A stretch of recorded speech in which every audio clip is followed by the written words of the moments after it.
সরসিনার ছত্র সারা দুনিয়ায় ছড়িয়ে ছিটিয়ে আছে, বাংলাদেশ নয়, সারা দুনিয়ায়।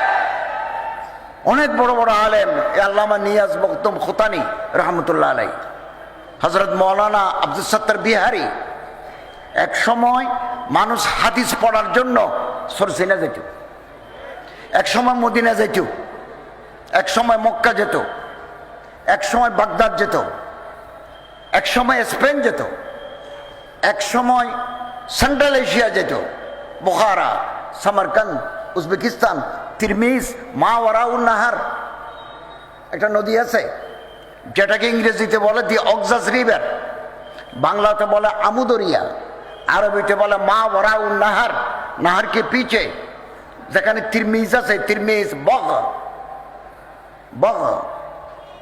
ইমাম তিরমিজের বাড়ি, ওই এলাকায় মানুষ যেত। বাংলাদেশে এক সময় মানুষ সরসিনা যেত হাদিস পড়ার জন্য, হাদিসের মরকত ছিল। আমরা অনেক মুরব্বীকে দেখেছি, এক সময় মানুষ এক জামানায় যেত কলিকাতা আলিয়ায়, এক জামানায় যেত দেওবন্দ, তো এক জামানায় সরসিনা, এখনো সরসিনার ঐতিহ্য আলহামদুলিল্লাহ বহাল আছে। তো এটা আমাদের জন্য অত্যন্ত গৌরব।